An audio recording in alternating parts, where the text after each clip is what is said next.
Jika Ya. album terbaru yang ketujuh seperti apa? Iya, senang banget hari ini kita resmi merilis album yang ketujuh, dan ini album yang pertama yang diproduksi oleh DAD. DAD itu dua anak Deo. Ini orangnya, ini Cleo Deo Mora, ini Judeo Volante. Jadi kita ambil dari nama anak kita, dua anak Deo. Dan ini album pertama yang dihasilkan oleh perusahaan baru kita, dua anak Deo. Jadi senang banget kita juga komplit bisa hadir di sini, meluncing album sendiri ya, seperti cita-cita kita tadi. Mudah-mudahan dengan album ini yang judulnya Teruslah Berharap benar-benar bisa menginspirasi, menyemangati orang dalam banyak hal, dalam cinta, dalam perjuangan melawan kondisi yang mungkin gak gampang. Apalagi Mas, album ini kan kamu produsernya, kamu tahu banget. Udah kan kamu semua yang pilih. Oh iya, aku yang pilih, aku yang pilih. Tapi memang Tapi kamu kan jadi penyanyinya juga. Tapi memang Judika dari album kedua ya, dari lagu Sampai Tersakiti, terus lagu Mama Papa Larang, Jikalau Kau Cinta, itu sebenarnya yang pilih sendiri itu Judika gitu. Jadi kenapa akhirnya berani untuk menggunakan label sendiri atau perusahaan sendiri, karena dari beberapa lagu hitsnya Judika sendiri itu memang dari yang dia ciptakan dan dari yang dia pilih sendiri. Bahkan kemarin sempat fansnya yang pada ngasih lagu kayak Jikalau Kau Cinta, Jadi Aku Sebentar Saja. bagaimana ya, Jadi Aku Sebentar Saja, itu bahkan yang pilih adalah Judika juga gitu. Jadi kenapa akhirnya kita pikir ya udah kita mendirikan ini dan memilih beberapa lagu sendiri, mudah-mudahan juga bisa diterima dengan baik ya. Bang, gimana sih? Kita mas sendiri kan abang bisa membuat lagu yang kayak perjalanan cinta ya, negara, perusahaan segala macam. Nah sekarang lagu berharap apa sih sebenarnya yang ingin abang sampaikan? Kalau aku sih dari judul ini sebenarnya karena aku banyak melihat orang tuh kayak berjuang untuk cinta, tapi aku pengen ini tapi dia nggak jalanin ininya gitu, yang harus dilakuin dalam mendapatkan mimpi itu kan harus ada namanya usaha, pengorbanan, perjuangan gitu. Jadi jangan dibilang misalnya kemarin banyak yang nanya, Kak Jud, gimana sih caranya dapetin istri 6 tahun berjuang gini bisa akhirnya direstui.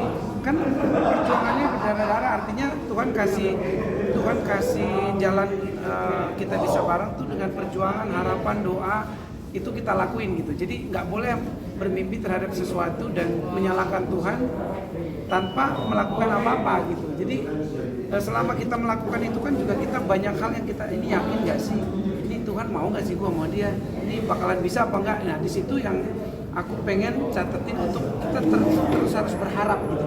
Karena harapan ini yang membuat kita bisa selalu hidup dengan mimpi-mimpi kita. Kalau nggak ada harapan, ya kita ngapain ngelakuin perjuangan juga, nggak berharap juga gitu.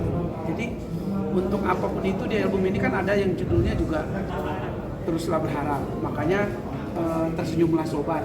Kita pandemi kemarin juga nggak tahu seperti apa kita bisa seperti sekarang udah ada dalam kondisi ini. Itu kan karena harapan besar kita untuk waktu itu untuk bisa seperti ini gitu. Walaupun belum normal kembali, tapi harapan kita yang dibarengi dengan perjuangan itu yang membuat kita ada di kondisi ini gitu. Jadi aku pengen manusia itu selalu hidup dengan penuh harapan. Ini prosesnya berapa lama sih Bang? Terus kenapa pilih pakai label sendiri gitu? Oh kalau itu kan jadi sebenarnya dari dulu aku di Sony udah selesai sebenarnya albumnya. Jadi aku tidak keluar atau gimana. Kita kelar kontrak albumnya 6 tahun dan aku pengen memang di masa-masa kemarin album kelima ke-6 aku juga pengen banget dari dulu punya mimpi punya label sendiri gitu. Artinya aku juga pengen selama ini aku di manajemen ini sama Sony, aku juga nanti pengen jadi generasi penerus lah, bisa juga menjadi manajemen yang menghasilkan penyanyi-penyanyi yang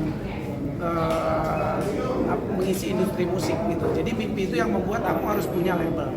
Kalau enggak kita mau lewat mana gitu. Karena dulu aku cita-citanya dulu banyak banget, mau bikin album dangdut, mau bikin album ini. Ya kan banyak mimpi itu hanya bisa lewat label, kita produksi sendiri, kita bisa hitung sendiri biayanya, kita harus masak sendiri, kita harus promosiin sendiri. Nah itu PR yang sebenarnya aku jadi lebih ribet, tapi kurang lebih untuk album ini kita bisa kerjain 5-6 bulan ya. Iya, udah keluar dari. Tapi lagunya single pertama itu udah keluar awal pandemi. Ya, yang mungkin bersama gitu. kerjaan album ini kita 5-6 bulan, tapi dulu sudah ada single yang kayak Tak Mungkin Bersama yang aku nyanyiin di Idol, terus Tersenyumlah Sobat. Habis itu baru single-singlenya kita jadikan jadi album. Ya 5-6 bulan. Bang, ini kan mengawali karir dari banyak sekali ajang-ajang pencarian bakat dan sekarang punya label sendiri. Seperti apa sih melihat karir seorang Judika? Aku bangga juga gitu melihat perjalananku tuh yang panjang sekali, hampir seluruh hidupku sebenarnya. Isinya tuh menyanyi umur 7 tahun, udah kerja di hotel, ikut-ikut lomba bermacam-macam di daerah, bermimpi untuk bisa sukses di ibu kota. Nggak gampang di ibu kota juga kita fight dengan banyak kondisi, dan akhirnya mimpiku itu bisa terjawab, bahkan melebihi dari mimpi-mimpiku. Sebenarnya mimpiku dulu di kampung, di daerah tuh cuma pengen jadi penyanyi, punya album aja gitu. Dulu denger albumnya Slang di daerahku di Medan itu sangat pengen gitu. Jadi kayak mereka punya album yang didengerin terus di kaset gitu kan. Kapan kita mau kita putar. Dulu sebatas itu, sekarang ya mimpi itu ternyata Tuhan kasih lebih jauh gitu. Selain punya album yang juga disukain banyak orang, sekarang juga aku ya mimpinya bisa menjadi wadah, bisa menjadi ini buat orang lain juga, untuk mimpi-mimpi mereka. Salah satunya yang udah aku lakuin itu di albumku sebelumnya, memfasilitasi banyak pencipta lagu yang nggak punya nama gitu. Tapi aku bikin lomba cipta lagu dan aku masukin 5 karya terbaik mereka untuk jadi singleku, dan mereka sekarang ya puji Tuhan alhamdulillah udah bisa berkarya lewat cita-cita mereka menjadi pencipta lagu yang tadinya mereka nggak tahu mau kemana.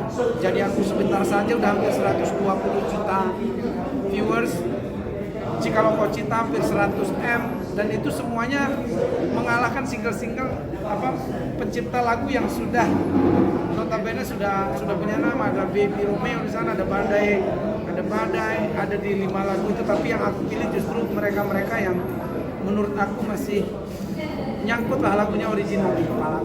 Jadi Judika sendiri ke depan gimana nih? Kan punya label, ya, bikin channel juga, keluarga juga. Ini seperti apa sih dari ke depan yang akan buka itu? seperti apa nanti? Aku kan eksekutor, konseptor gitu. Jadi awalnya setelah Judika jadi penyanyi, kemudian keluar dari label lama, akhirnya kita punya mimpi. Jadi kan nggak hanya jadi penyanyi saja gitu. Jadi dia mulai untuk naik jenjang produser dan pemilik label gitu. Jadi kita berencana untuk membesarkan adik-adik ini karena Judika tidak bisa lepas dari musik gitu. Jadi dia maunya ngembangin apapun, bisnis apapun pasti berhubungan sama musik gitu. Akhirnya kita pikir ya udah kita kembangin yang musiknya, dan kita juga masih punya impian untuk bisa go internasional pasti, karena sekarang kita juga lagi menjajaki kerjasama dengan luar gitu. Jadi kita mau adik-adik bukan hanya sebatas label lokal aja, tapi mudah-mudahan bisa merambah lebih luas lagi